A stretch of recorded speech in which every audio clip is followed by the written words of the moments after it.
Hola, queridos hermanos, amigos, ¿cómo están? Deseamos que Dios les bendiga, agradecidos porque nos acompañan. En esta ocasión queremos presentar un tema espiritual que sea de inspiración para todos nosotros, sobre todo en los momentos de convulsión que estamos viviendo, tanto en este país como también en muchas partes del mundo. Lo titulamos La discriminación en el primitivo cristianismo.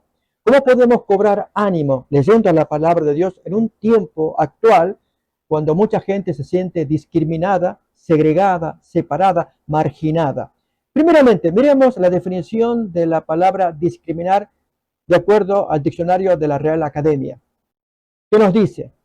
Primera acepción, seleccionar excluyendo. Pero la segunda, miremos más, dar trato desigual a una persona o colectividad por motivos raciales, religiosos, políticos, de sexo, de edad, de condición física o mental, etc. Saben que este problema de discriminar a la gente, que lo vamos a estudiar en la época de Jesús en adelante, primitivo cristianismo, hasta llegar al siglo II, los efectos que esto trae son graves, al punto que en el siglo II vamos a mirar la consecuencia de la discriminación hasta el día de hoy, y se sufren las consecuencias. Dios nos guarde para que cumplamos aquel texto que el Señor nos enseña, que si nos amamos unos a otros, mostraremos que somos los discípulos del Maestro a través del amor.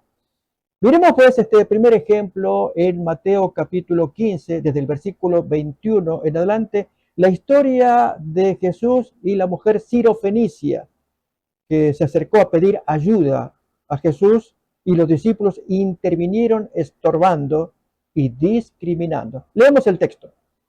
Saliendo Jesús de allí, se fue a la región de Tiro y Sidón. Esto es una región pagana, no formaba parte del pueblo de Dios. Digamos, era el borde hacia afuera de gente pagana. Así que era extraño para los discípulos ver a su maestro yendo a zonas ajenas a Palestina. Pues de allí sale alguien. Y aquí una mujer cananea que había salido de aquella región clamaba diciéndole: Señor, hijo de David, ten misericordia de mí. Mi hija es gravemente atormentada por un demonio. Pero Jesús no respondió palabra. Interesante el modo en cómo él actúa. Los discípulos, acostumbrados a la discriminación, ya vamos a ver textos al respecto, hoy llamaríamos racismo también, si queremos decirlo, porque es tal y cual. Los discípulos creyeron que Jesús era como ellos al no responderle palabra. Era similar a ellos, era judío. Pero a ver, ¿qué pasa a continuación? Siguiente versículo. Jesús no respondió palabra, nos dice el texto, y aún más continúa el versículo 23 diciendo lo siguiente. Entonces, acercándose sus discípulos, le rogaron diciendo: despídela, pues grita tras nosotros, échala. Está molestando. Notemos que los discípulos no muestran interés en el bienestar, en el problema que la mujer atraviesa. Nos está estorbando. Échala.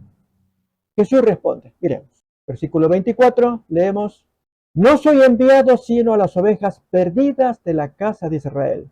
¿No suena esto a discriminación? Saben que cuando uno lee el texto así rápidamente, da esa impresión que el maestro pues está usando el mismo lenguaje y aún los mismos sentimientos de sus amigos, discriminando. Yo solamente vengo a trabajar por las ovejas perdidas de Israel. ¿Qué viene a continuación? Versículo 25. Entonces ella vino y se postró ante él, diciendo: Señor, socórreme, por favor, please. Noten que ella venía gritando por atrás. Ahora dice que se puso delante, estorbando realmente el avance de la caminata. Algo así como que no avanzará sino sobre mi cadáver, para que tengamos la idea. Se postró delante. Por favor, ayúdame. Miremos a continuación qué ocurre. Versículo 26.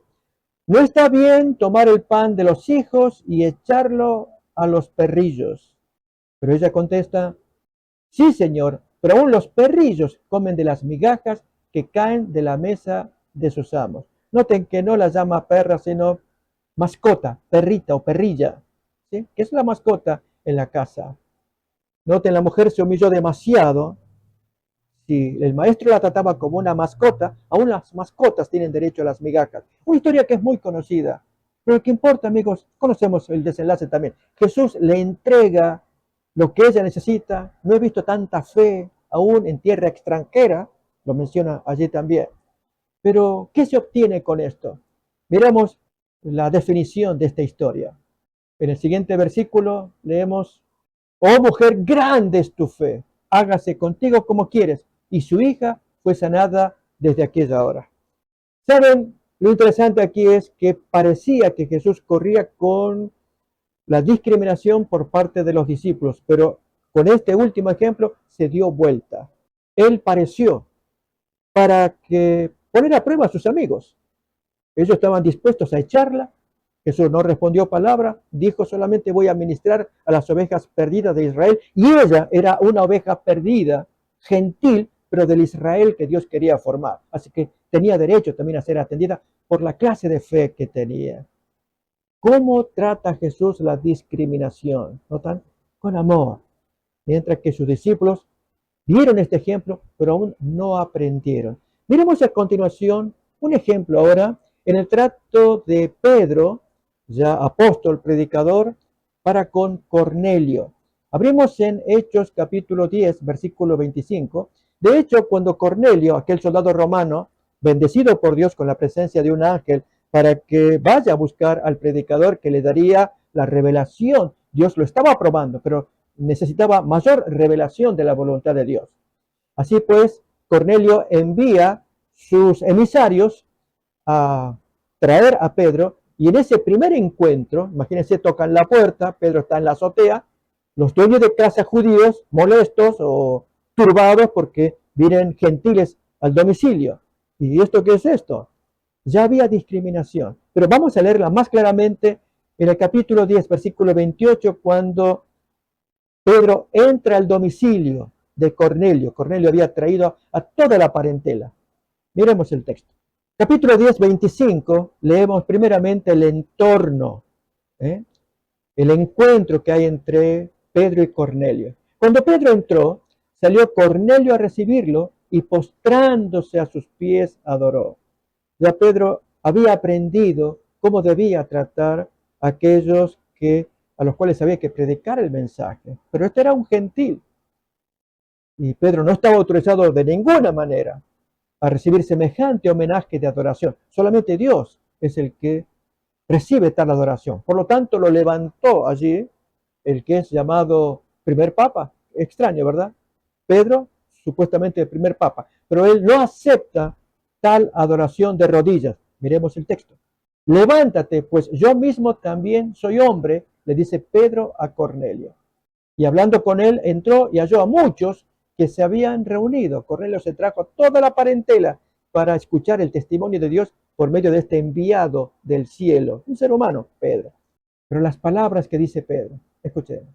Y les dijo: vosotros sabéis cuán abominable es para un varón judío juntarse o acercarse a un extranjero.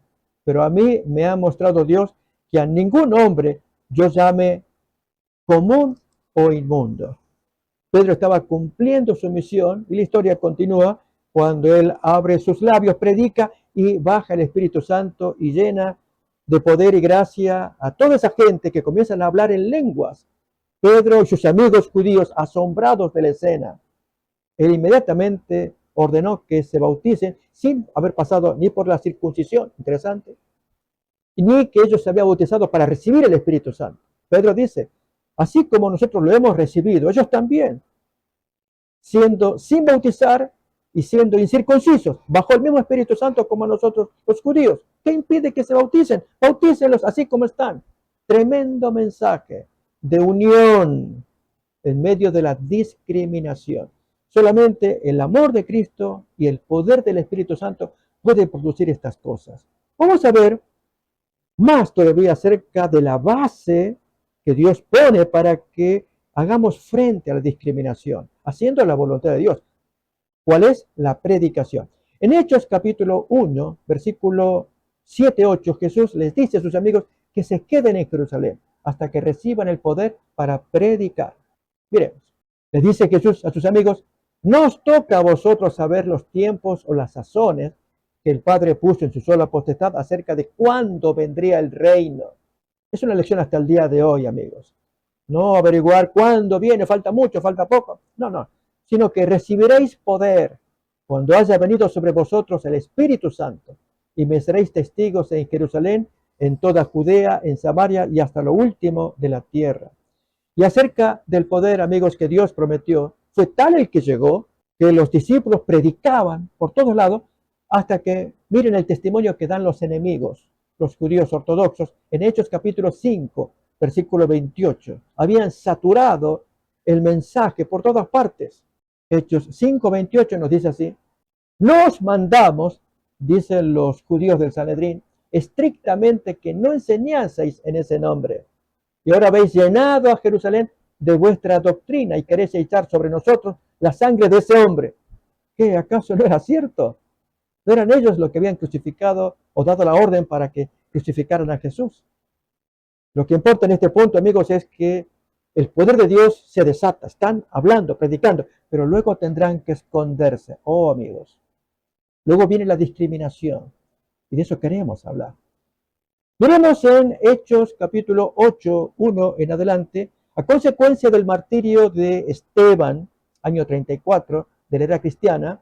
Allí el Espíritu Santo vuelve con poder y por la persecución de Saulo de Tarso, toda la gente tiene que salir de Jerusalén. ¿No sucede algo parecido en estos días?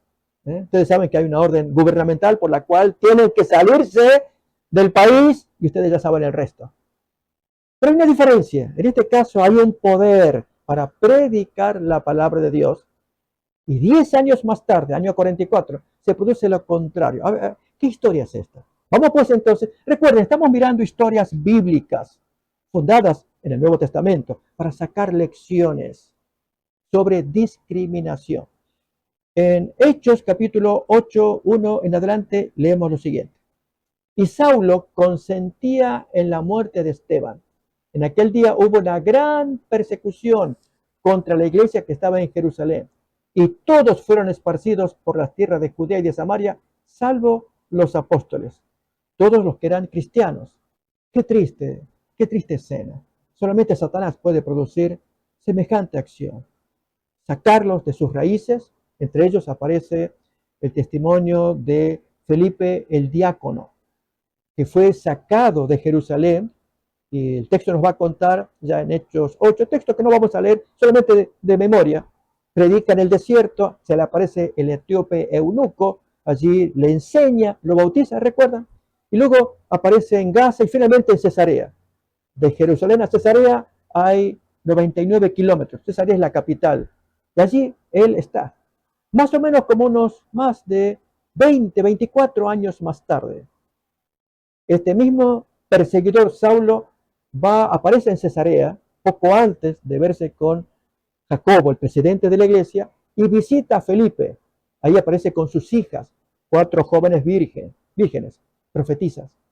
El mismo perseguidor, Saulo, que lo había arrancado de Jerusalén, y este Felipe, diácono, anduvo predicando aquí y allá, aparece en Cesarea y ahora es el huésped, es el anfitrión, que recibe a este huésped que es Saulo, ya no más el perseguidor, es el predicador. Hechos capítulo 21, una preciosa historia para meditar, pero acerca de salirse de las tierras de uno. Pero noten que si el texto nos dice que salieron allí expulsados de su lugar, en 11:19 de Hechos, esa gente está haciendo algo útil. Amigos, dependamos de Dios. Sintamos que Dios mora con nosotros. Pidámosle para que en lo que hagamos, hagamos la voluntad de Dios.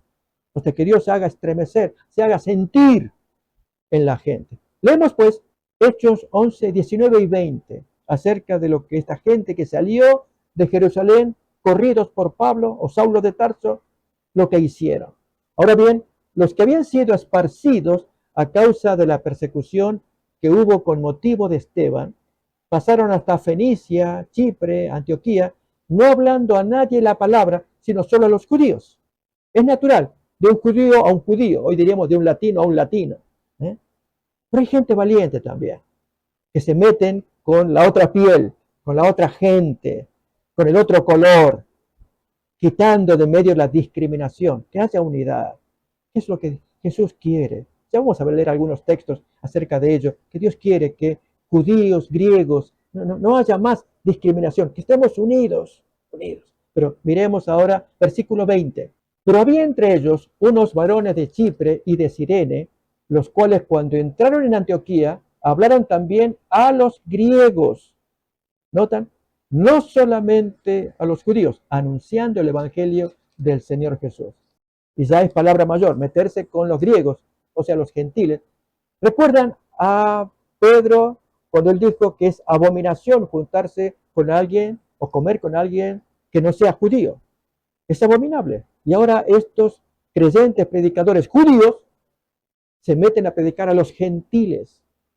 Y de allí surge una iglesia, la primera iglesia gentil, la de Antioquía de Siria, a la cual cuando va creciendo los apóstoles envían a Bernabé para que la visite, vea qué está pasando. Y Bernabé quedó impactado. Esa iglesia crece, crece. Y entonces buscó un pastor. ¿Cuál fue el pastor para esa iglesia? La primera iglesia gentil, Antioquía de Siria. No de Pisidia, que es otra iglesia, de Siria. Fue nada menos que Pablo, el predicador, el apóstol. Ahí lo trajo Pablo y Bernabé, que hicieron un equipo para predicar en esa congregación. Preciosa historia. Dijimos, hermanos, que en el año 34, el año en que muere Esteban apedreado, es el año en que salen los cristianos a predicar, expulsados por Saulo de Tarso, visitando diferentes lugares, llevando la palabra. Y ahora, último, estos judíos valientes que se meten con gentiles. Esto llevó unos años, pero en el año 44 viene la represión. Hechos capítulo 12. Decimos ese año porque es el año que la historia nos dice que Herodes Agripa, que es el personaje siniestro de Hechos 12, él muere en ese año. 10 años más tarde, la represión. Abrimos pues Hechos capítulo 12 para ver, amigos, cómo los cristianos tienen que esconderse ahora. Recuerden que en Jerusalén decían, Hechos 5:28, ustedes han llenado la ciudad con vuestra predicación y nos quieren hacer culpables de la sangre de ese hombre crucificado. Y sí, predicaban por el poder del Espíritu Santo, pero el enemigo va a hacer lo suyo también, reprimirlos, castigarlos, matarlos para que se callen. Y a veces tiene éxito. Abrimos pues Hechos capítulo 12, versículo 1 en adelante, para mirar esta historia, fascinante por cierto, pero con lecciones espirituales para nosotros. Dice allí, en aquel mismo tiempo el rey Herodes Agripa primero, porque está Herodes Agripa segundo, que es el que aparece con Festo y Berenice a Pablo. Sí, esos son hijos. Berenice y su hermano Herodes II son hijos de este Herodes Agripa I. Bien, este Herodes Agripa echó mano a algunos de la iglesia para maltratarlos y mató a espada a Jacobo, hermano de Juan. ¡Wow! Tremenda pérdida para el cristianismo.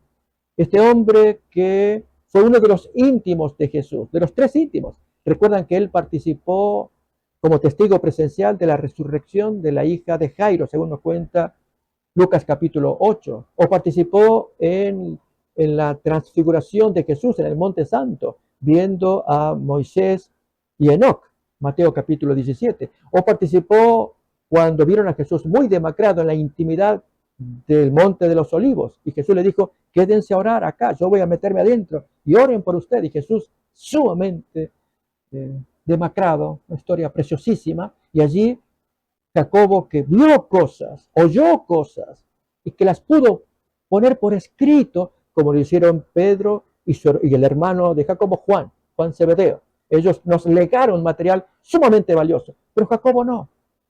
¿Por qué el Señor permitió esta muerte, amigos? Y curiosamente, porque a los pocos días, el ángel que no actuó acá liberando a Pedro. ¿Cómo es eso?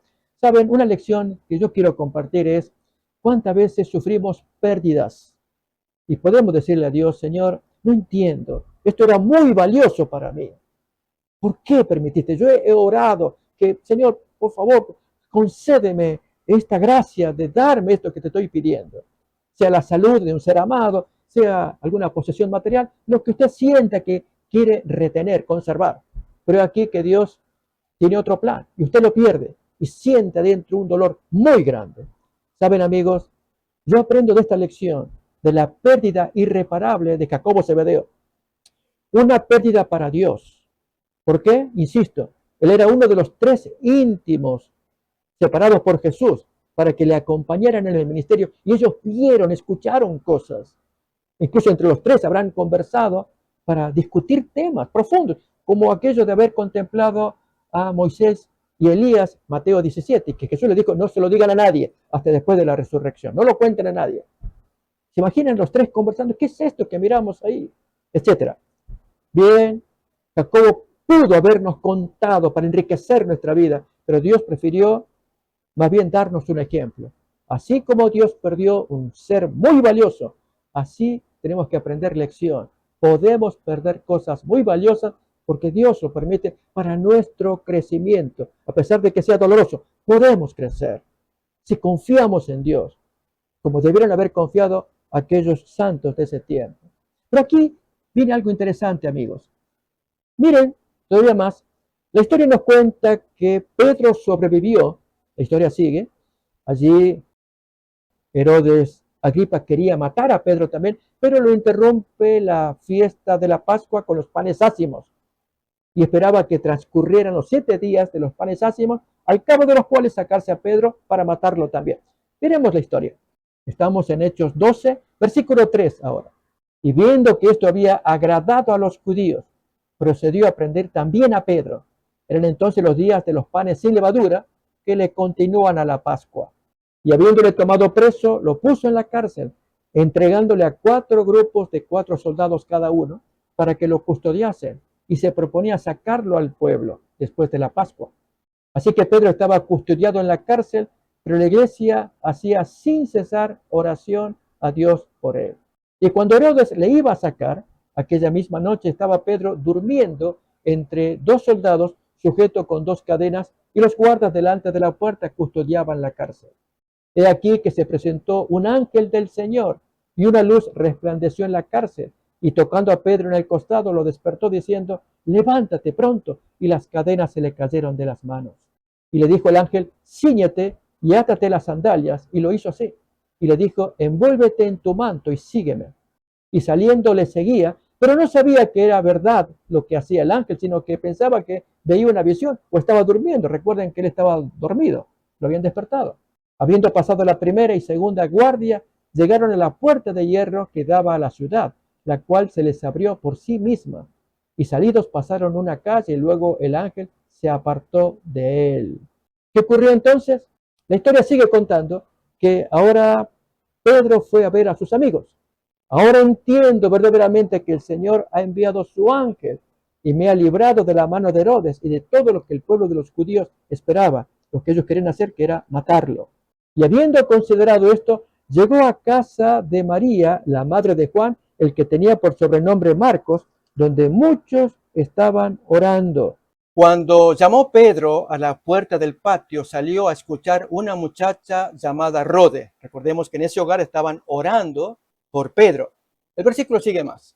La cual, cuando reconoció la voz de Pedro, de gozo, no abrió la puerta, sino que corriendo adentro, dio la noticia de que Pedro estaba a la puerta. Y ellos dijeron, estás loca. Pero ella aseguraba que así era. Entonces ellos decían, es su ángel. Increíble porque estaban orando por la liberación de Pedro. Dios escuchó su oración, pero ellos no creían. Muy extraño, ¿verdad? A veces suele pasar esta incongruencia de parte de hermanos que oran. Pero hay algún detalle interesante todavía más. Mas Pedro persistía en llamar y cuando abrieron y lo vieron, se quedaron atónitos. Pero él, haciéndoles con la mano señal de que callasen, les contó cómo el Señor le había sacado de la cárcel. Y aquí, amigos, quiero hablarles a ustedes de algo que el texto no menciona, pero pudo haber pasado. Y es que en aquel encuentro, en aquella reunión donde los hermanos oraban por la liberación de Pedro, ya había ocurrido el asesinato de Jacobo Zebedeo, posiblemente estuviera presente la mamá de Jacobo Zebedeo orando también. Imagínense a estos hermanos orando por sus líderes que están detenidos. y entre ellos la mamá de Jacobo Zebedeo. Les invito a que recordemos a esta mujer cuando hizo un pedido especial en favor de sus hijos ante el maestro. Según cuenta Mateo 20:20, vamos a leer allí, esta mujer quizás no consideró qué representaba el pedido que ella estaba haciendo por sus hijos, pero la respuesta vendría años más tarde, muy dolorosa para todos ellos. Leemos pues Mateo 20:20 lo siguiente. Entonces se acercó la madre de los hijos de Zebedeo con sus hijos, postrándose ante él y pidiéndole algo. Él le dijo, ¿qué quieres? Ella dice, ordena que en tu reino se sienten estos dos hijos míos, el uno a tu derecha y el otro a tu izquierda. Jesús respondiendo les dice, ustedes no saben lo que piden. ¿Podéis beber del vaso que yo he de beber y ser bautizados con el bautismo con que yo soy bautizado? Y ellos dijeron, claro, claro que sí podemos, sin imaginar lo que eso significaba. Beber del vaso, ser bautizado del bautismo, era precisamente lo que Jacobo Zebedeo estaba probando en ese momento, el martirio. Y ustedes se imaginan a esa madre pidiendo honor para sus hijos y ahora se dio vuelta todo. El hijo fue asesinado. Y si ella estuviera presente, orando con los demás hermanos, consolándola y consolándose mutuamente entre todos, esperando que Dios operara un milagro para sacar a Pedro. Y el milagro ocurrió. ¿Cómo pudo haberse sentido esa madre al escuchar que el ángel que pudo haber salvado a su hijo no lo hizo, pero sí salvó a Pedro y Pedro ahora está contando el testimonio? Saben, amigos, nosotros necesitamos tratar de meditar en la palabra de Dios. ¿Por qué Dios permite las cosas que permite? Los sufrimientos que a veces tenemos que atravesar como esa mujer, que lo hizo con cariño en favor de sus hijos, sin imaginar las consecuencias. Hoy sí estamos mirando ya muy lejos de esa historia, que estos dos hombres sí podían beber del vaso que Jesús iba a beber y bautizado, o ser bautizado del bautismo que Jesús lo iba a hacer. Y lo hicieron ambos, de una manera magistral, dándonos lección para nosotros, como tuvo que haberla dado también la madre, si ella permaneció firme en el Señor, soportando semejante escena de ver a su hijo degollado por el enemigo. ¿Y qué le pasó a este señor? A Herodes Agripa. Él fue muerto también, pero no como venganza contra su fiel discípulo Jacobo Zebedeo. Miremos en el versículo 19 en adelante, ¿qué pasó con él? Dios no tolera, porque aún le podía haber perdonado, porque Dios es amoroso. Pero si alguien va más allá de la línea, Dios ya no puede actuar. Hechos 12:19 se nos cuenta más acerca de Herodes Agripa. Mas Herodes, habiéndole buscado sin hallarle a Pedro, después de interrogar a los guardas, ordenó llevarlos a la muerte. Y después descendió de Judea a la capital, a Cesarea, y se quedó allí.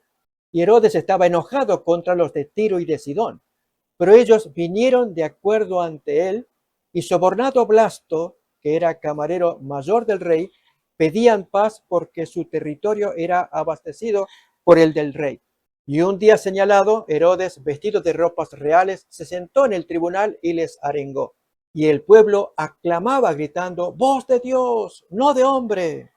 Al momento, un ángel del Señor le hirió, por cuanto no dio la gloria a Dios, y expiró comido de gusanos. El texto no nos dice que Dios se vengó de la muerte de Jacobo Zebedeo, sino fue otro motivo, muy grave, no darle gloria a Dios. Dios quiere que se humille, aún el criminal, el culpable, puede obtener misericordia si se humilla, pide perdón. El sacrificio de Cristo es suficientemente poderoso y capaz de poder sostener a cualquier pecador si pide perdón para que Dios le conceda la gracia de su misericordia y borrarle el pecado cometido. Lección que podemos aprender. Bien, mis amigos, hasta aquí estamos mirando por el año 44 una iglesia que fue valiente en sus comienzos predicando la palabra de Dios, pero ahora tiene que mantenerse escondida. Pero aquí que avanzamos en el tiempo y vamos a vernos con un elemento adicional de esa iglesia del primer siglo y la discriminación. Esto es la carta del apóstol Pablo, escrita en el año 58 a Roma, donde pondera la fe de estos cristianos en Roma, escribe algunos asuntos muy importantes. De hecho, ustedes saben, la doctrina de la justificación por la fe, allí está, es básica en esa carta, pero vamos a atender otros asuntos conectados con este tema. Y es una de ellas el respeto a las autoridades. Si lo escribe en el año 58, para el año 64, 6 años más tarde, se produce el gran incendio de Roma y la persecución por parte de Nerón a cristianos, quienes habían leído 6 años atrás que debían someterse a las autoridades.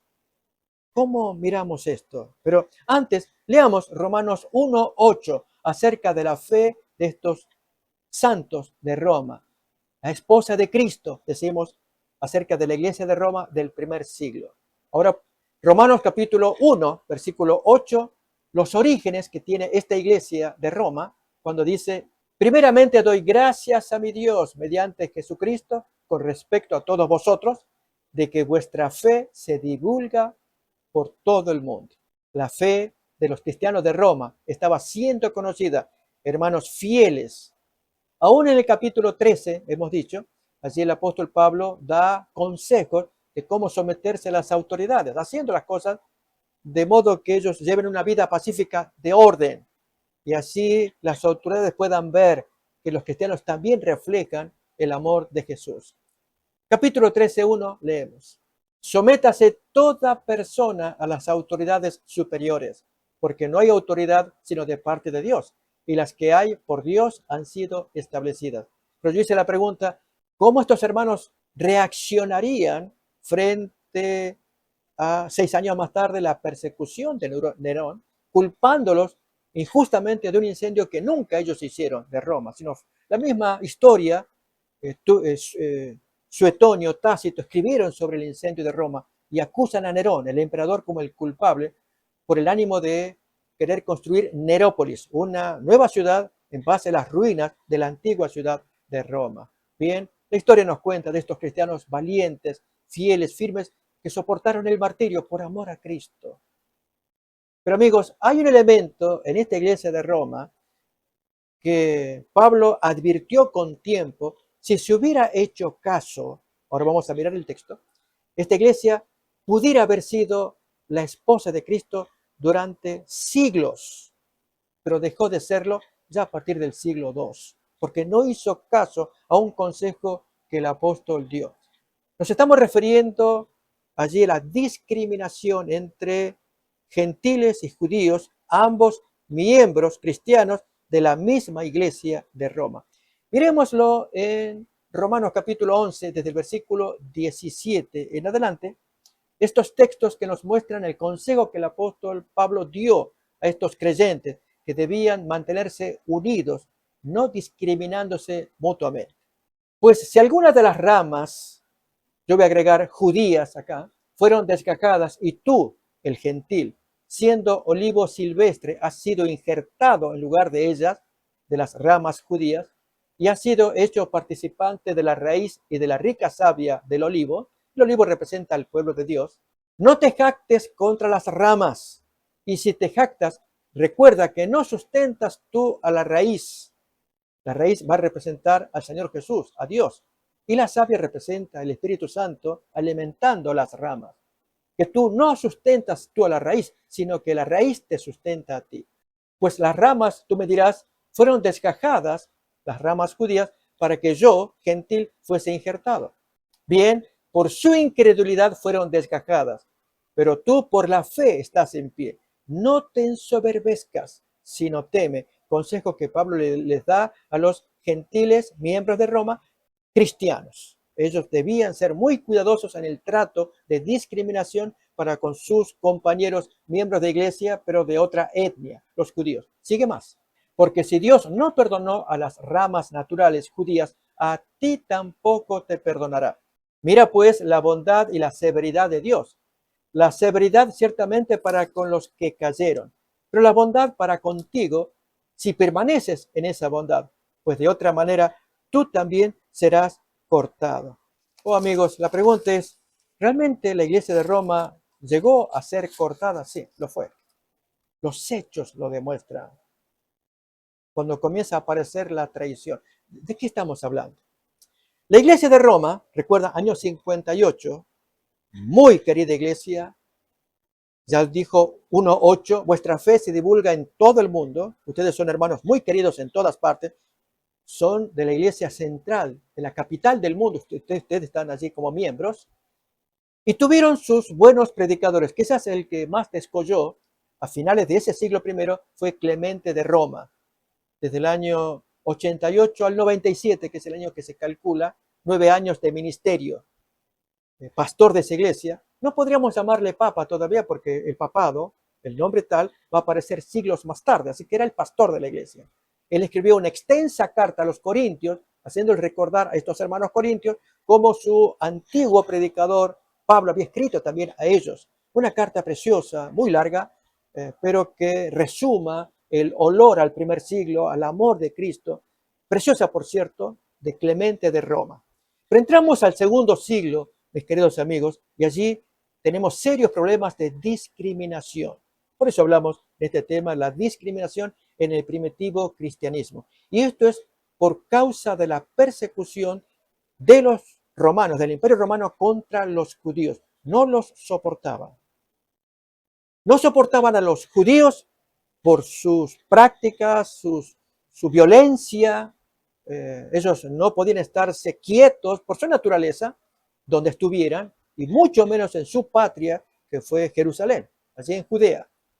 Mírenlo en Hechos capítulo 18, versículo 1, 2, cómo el emperador Claudio en el año 49 expulsa a los judíos de Roma. Y allí Priscila y Aquila traban contacto, ellos ciudadanos romanos, traban contacto con Pablo, ambos eran del mismo oficio, tejedor de tiendas. Miremoslo. Después de estas cosas, Pablo salió de Atenas y fue a Corinto y halló a un judío llamado Aquila, natural del Ponto, recién venido de Italia con Priscila, su mujer, por cuanto Claudio, el emperador, había mandado que todos los judíos saliesen de Roma. Una expulsión masiva, año 49. Amigos, este rechazo a los judíos se hizo muy común a lo largo de los siglos, tanto que el emperador Tito, esto nos lo va a contar la historia secular, noviando con Berenice, que era la hermana de Agripa II, hija de Agripa I, para ser emperador, él tenía que romper ese noviazgo. Él se quería casar con ella, la amaba demasiado. Pero finalmente se separaron y así la mujer fue despedida y poco después Tito llegó a ser el emperador. Aún a fines del primer siglo tenemos problemas con los judíos, con el siguiente emperador Domiciano, un impuesto especial que se recargaba a los judíos, porque no eran bienvenidos, no eran queridos, y menos la práctica que los separaba, que los discriminaba, la circuncisión, el sábado, prácticas propias de la tierra de Jerusalén, como el templo, que había sido destruido por Tito. En la guerra de Quitos, esto está en la historia, aparece un detalle interesante, amigos. Años 115 al 17, Lucio Quieto, de ahí deriva Quitos el nombre, en un artículo que vamos a mirar de Wikipedia, él aparece guerreando contra los judíos por una revuelta que se desarrolló en la diáspora, en el extranjero, no en Jerusalén. Recordemos que Jerusalén había sido destruida por causa de los judíos. La primera guerra judeo-romana se llama, años 66 al 70. Esta segunda, años 115 al 17, conocida como la Guerra de Quitos, y luego la tercera, por el emperador Adriano, años 132 al 135. Y usted me dirá, ok, pastor, pare de fecha, pare de datos, ¿qué tiene que ver con lo que usted venía exponiendo?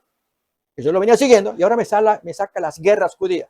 Oh, amigos, es fundamental entender que por causa de esas guerras y el desprecio a los judíos, los cristianos de Roma empezaron a crear discriminación contra los judíos, rechazando el sábado y adoptando el nuevo día popular en ese tiempo, el domingo. Oh, ¿cobra más significado? Saben, amigos, que esto lo queremos mirar a continuación. Yo dije los efectos de la discriminación. No solamente cuando uno discrimina por el color de la piel, las ideas religiosas, por el motivo que usted quiere imaginar. los efectos, las consecuencias son las que tenemos que pensar. Y en este caso, la iglesia de Roma, que debió haber velado por el consejo que Pablo le dio, no te ensoberbezcas, y especialmente no te ensoberbezcas contra las ramas genuinas, esto es los judíos, sino teme, porque si ellas fueron separadas, tú también lo vas a hacer. Y así ocurrió. Miremos pues primeramente, ya que estamos mirando historia, dije la guerra de Quitos. Así que ya recordamos quizás, vimos el texto de Claudio expulsando a los judíos, conocemos la primera guerra judeo-romano del año 66 a 70, famosísima, donde Tito quema el templo de Jerusalén y muchos judíos fueron muertos, excepto los cristianos que al comienzo de la guerra, año 66, pudieron escapar cuando Jesús les había profetizado que cuando vean la ciudad rodeada, sus hijos, sus discípulos, escaparan. Y así lo hicieron. Pero esta guerra judeo-romana sigue con el tiempo. Miremos ahora una breve historia de la guerra de Quitos, se llama así, en memoria de este general que sofocó la rebelión judía en la diáspora. Miremos. La guerra de Quitos, años 115 al 17, ahí da el nombre en hebreo, rebelión del exilio de la diáspora, es el nombre dado a la segunda de las guerras judeo-romanas. El nombre proviene del general romano Lucio Quieto, quien reprimió exitosamente la rebelión judía en Mesopotamia. Recuerden, ya no en Jerusalén, es afuera, en la diáspora, en el exilio. Y luego fue enviado a Judea como procurador por el emperador Trajano, cargo que mantuvo hasta que fue ejecutado por el siguiente emperador, Adriano. Muy triste la escena, apenas Adriano toma el poder a la muerte de Trajano, ya lo mata a este Quieto porque era un hombre exitoso que se creía podía ser el nuevo emperador. Y para quitarse rivales de encima, Adriano ordena matarlo, injustamente por cierto. Pero miren los antecedentes aquí. En el año 113, Trajano, el emperador, inició su campaña militar contra el imperio parto con el objetivo de conquistarlo y llegar a India como Alejandro Magno. Para esto movilizó las legiones desplegadas en todo el imperio, dejando desguarnecidas las ciudades conquistadas del norte de África y otros lugares. Para garantizar sus líneas de comunicaciones y abastecimientos, ocupó el reino de los nabateos para tener la ciudad de Palmira como base. En fin, está hablando de un proyecto de guerra, pero miren un poco después. Y dada la historia de levantamientos de la provincia de Judea, que ya eran conocidos como revoltosos, tomó una serie de medidas preventivas contra los judíos, entre otras cosas, noten acá, Trajano es el que ordena, les prohibió el estudio de la Torá y la observancia del Shabbat. Nadie va a guardar Shabbat acá. Y nos preguntamos, ¿qué pasó con los cristianos de Roma? Los cristianos gentiles de Roma, primeramente. Estas medidas causaron indignación en la población judía, tanto dentro como fuera del territorio de Judea. Ustedes se pueden imaginar Trajano el emperador en Roma, también ordenando, aquí nada de judíos que son revoltosos, así que se les prohíbe la circuncisión, etc.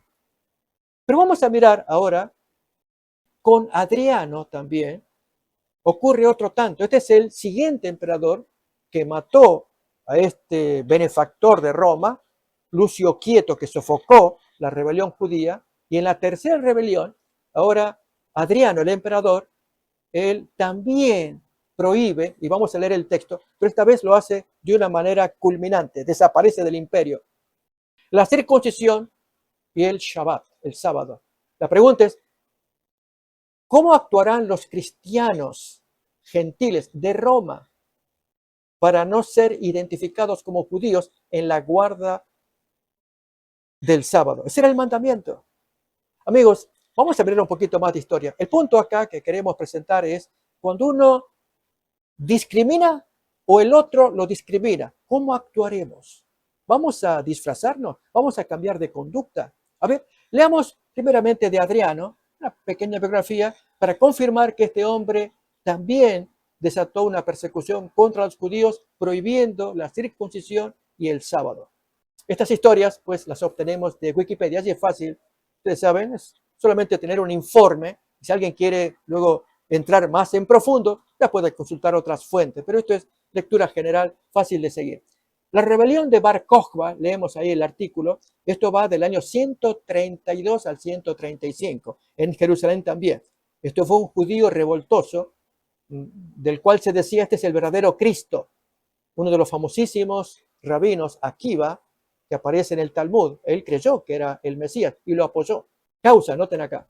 Tras el término de la primera guerra judeo-romana del año 66 al 70 con la caída del templo y 73, porque allí termina ya cuando se mata más gente luego de asaltar Jerusalén, se sigue extendiéndose la guerra hasta sofocarla completamente en la tierra de Judea en el año 73. La administración imperial tomó una serie de medidas para impedir el estallido de una nueva revuelta en ese territorio.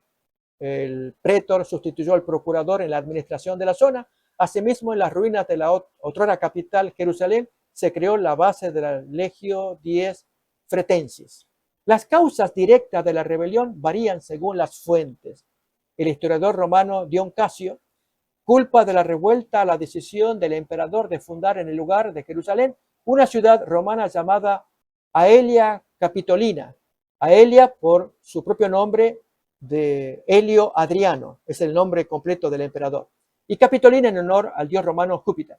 Los habitantes de Jerusalén debieron enfurecerse al ver cómo los mismos invasores que años atrás habían incendiado su ciudad, Jerusalén, levantaron en ella numerosos edificios de carácter profano como templos a dioses paganos en Jerusalén. Otro motivo de descontento entre los nativos de Jerusalén radicaba en la decisión del emperador Adriano de cancelar el Brit Milá, esa es la circuncisión, el respeto del Shabbat y las leyes de pureza en la familia. ¿Captamos? Así que estos son los motivos que hacen que el judío sea mal mirado en todas partes por causa de sus sábados. La pregunta es, ¿qué van a hacer los cristianos gentiles de Roma? ¿Van a defender los mandamientos que ellos han recibido o van a mimetizarse con el ambiente? Bien, saben amigos, en el año 191, estamos en pleno siglo II, el Papa de Roma, Víctor I, tuvo una grave situación con hermanos cuartodecimanos, que eran cristianos que guardaban la Pascua una vez al año, pero conforme al calendario de Levítico 23. Esto es, en el primer mes de Nisan o Aviv, el día 14, allí es la Pascua y esa es la Pascua de los judíos, pero se toma la Santa Cena. Recuerden que los cristianos van a hacer de las fiestas judías una aplicación espiritual, como cuenta 1 Corintios 5, 7. Nuestra Pascua ya fue sacrificada, que es Cristo. Comamos pues los panes ácimos de sinceridad y verdad. Así que ellos dan una aplicación espiritual. Pero en Roma ellos no querían que estos cristianos cuartodecimanos, ellos se continuaran con su práctica del calendario judío, para que el imperio romano que perseguía a los judíos, que los persiguieran a ellos como hermanos con tendencia judaizante por guardar el calendario de Levítico 23, los romanos directamente se abren, no guardan. De allí que hay un gran conflicto entre la iglesia de Roma y los cuartodecimanos, que eran hermanos como aquellos de las 7 iglesias de Apocalipsis, capítulo 2, 3, del Asia Menor, se dice, Éfeso, Esmirna, Pérgamo, Teatira, etc. Estos hermanos guardaban una vez al año la Pascua del Señor, lo que llamaríamos hoy Santa Cena, pero caía en el día que cayera, de acuerdo al calendario de la forma judía, el primer mes, el día 14, de ahí viene cuarto décimo, 14, cuarto decimano, es el gran conflicto que se le conoce con ese nombre.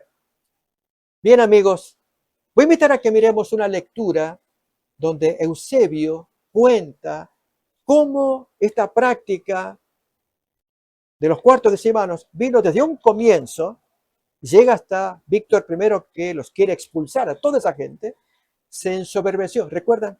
Guárdate, no te ensoberbezcas, teme, porque tú también puedes ser descajado como fueron ellos. Pero este Víctor I se olvidó el consejo de Romanos 11, de guardarse en humildad y mantener comunión con los hermanos aunque piensan diferente, como cuenta Eusebio en su libro, una carta que se publica donde se le enseña a Víctor I, fíjate tus antecesores, cómo guardaban ellos, cómo se relacionaban con los cuartos decimales. Estos guardan la fecha, esos otros no, ellos guardan la fecha romana, que actualmente es siempre en domingo. Miremos entonces el texto de Eusebio en Historia Eclesiástica, el tomo quinto, en el capítulo 24. Lo que está subrayado, yo les quiero señalar, amigos, es la parte que me interesa mostrar acá.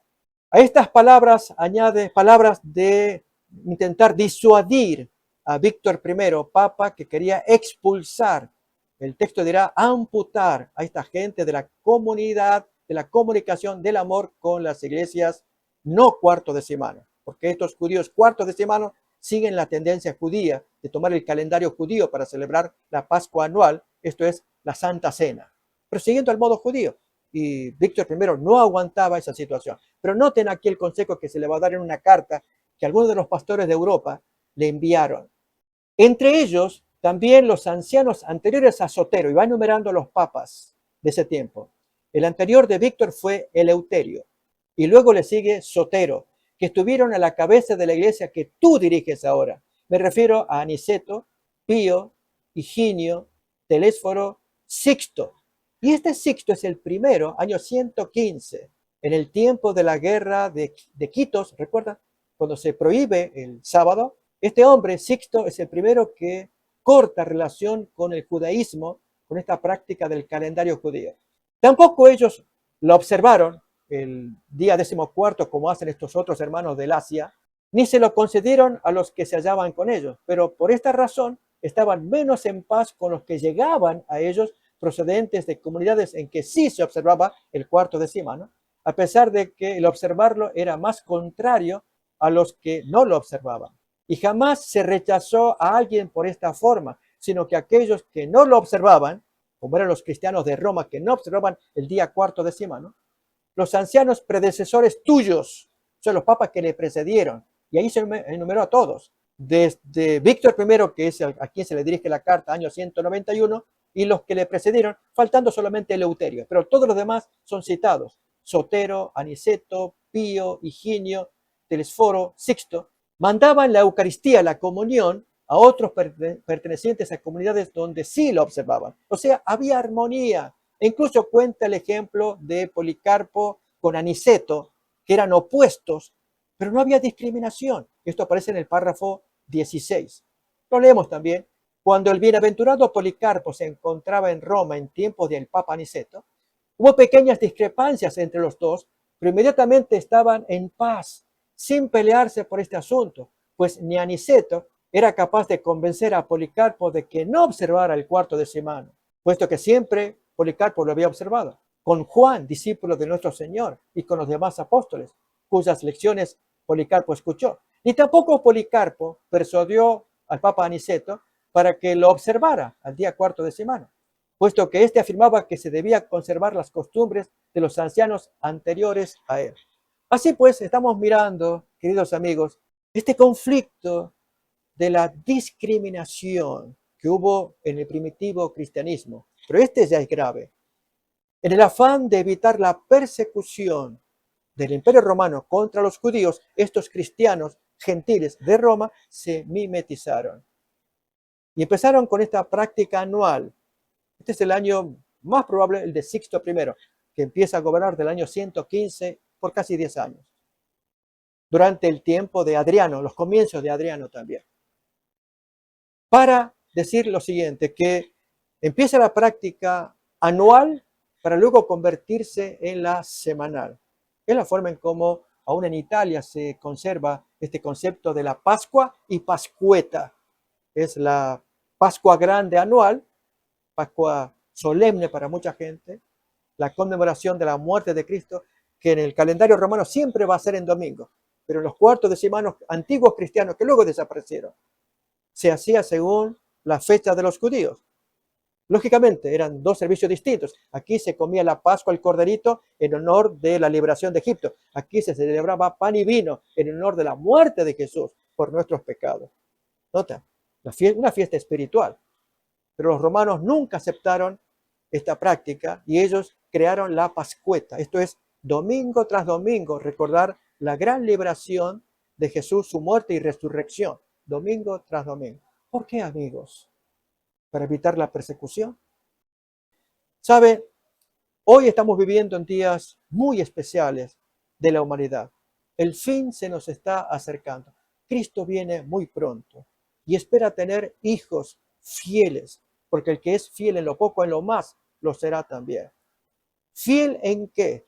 En guardar lo que está en la palabra escrito. Lógicamente aquí habría más discusión respecto de la vigencia del domingo como el verdadero día del Señor, cuyo origen estamos mirando en los orígenes del segundo siglo de la era cristiana. Básicamente por cristianos gentiles de Roma, que ellos olvidaron el consejo de Pablo de no discriminar. No te ensoberbezcas, no te jactes contra las ramas originales judías.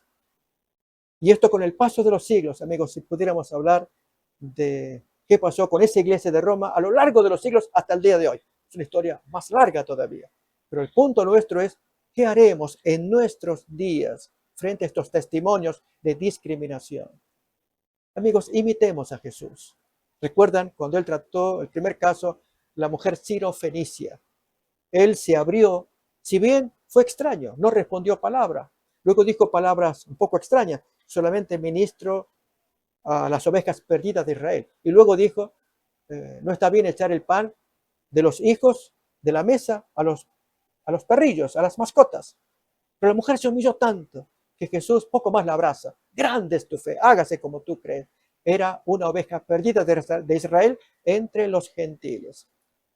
Hoy, amigos, Dios está esperando ver gente fiel, que no sufran temor por la discriminación. La discriminación va a venir, sea el motivo que fuere.